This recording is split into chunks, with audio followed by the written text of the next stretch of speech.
I turned 55 in 2025, and essentially I started rebuilding my life, or restarted my life, I guess. And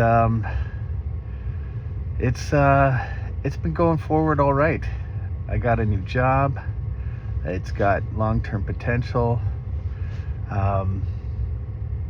It's mostly what I can handle, since I've had some health issues, so it fits in there. It actually is going to pay decent. The first year is not great, but in 3 years you get bumps, so it's good. So today I was trying to figure out if my long-term goals that I have are somewhat realistic. And so I was going through what I had planned last year, which was teaching English overseas, looking at possibly moving to the Mediterranean area. That still is realistic, but there's a lot of checks and balances. Then I was looking at, okay, well, I have a license so I can drive bus. Is it possible to do some kind of tours overseas, again in the Mediterranean area? And it is possible. So if I can take my current job and make up enough of a savings, potentially I could go over there, teach some English, maybe start a tour company, do something like that. Lifestyle's way different than it is in North America, based on what I've read and what I understand and talking to people. So it's a different type of way of being, and there is some potential for that. Startup costs, though, can be significant. So can I take my average Joe job, save up enough to do that? Well, it's hard to know. To go teach English overseas wouldn't really cost me a ton. I probably want to have 10 to 20 grand just to kind of, make sure everything's in check, have some expenses that I'll have to cover, which is still a good chunk of change, but it's reasonable. If I did want to start a tour company and you have to buy a van or a mini bus or something like that to get started, probably looking at getting to the 80 to 100,000, which is a long ways away. And considering I'm 55, I don't really want to have huge chunks of time in order to create savings. So it's like, how now can I take that and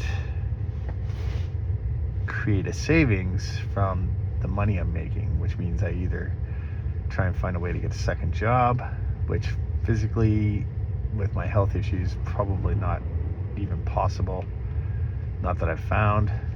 Get my YouTube channel to make me some small bits of money, which I can add in there, and that's kind of on the go. I'm doing YouTube. I don't expect to make a ton of money from it, but if I made a little bit, it would definitely add. And there is kind of that whole aspect of make money as you go, right? So if I could get some English lessons going while I'm here, I could get started teaching English, and then going overseas to teach English would actually be a pretty easy step then. But time-wise and energy-wise, again, not as easy. Plus you got to schedule it out, and sometimes when I'm done work, I'm flatlined. So it's kind of a difficult mix. So my best case scenario right now is really trying to reduce expenses. So I can do that in several ways, like not eating out or taking the easy route, like grabbing McDonald's on the way home. Not hugely expensive, but nonetheless I could eat cheaper at home. So that's a simple one. There's a couple things that I'm signed up for that aren't huge costs, but again, even if it's like $20 a month and I get like 4 or 5 of those, I'm getting $80 to $100 savings a month. That's extra $100 to go somewhere else a month. And instead of taking 5 years, maybe it takes me 3 or 4 years. And 3 years to be able to have a possible chance of going overseas to work in the Mediterranean, I'd only be 58. That gives me quite a few years to go explore. And I think there's so much to see and do in Europe. Starting a tour company would be fantastic if I could do that, because I'm really into history. I like to go and see historical things, and of course seeing the same thing over and over isn't necessarily what you want to do, but you deep dive it and you learn more about it, and then you can do research on other things that you might want to do tours for, and the company might have a huge chance of it expanding.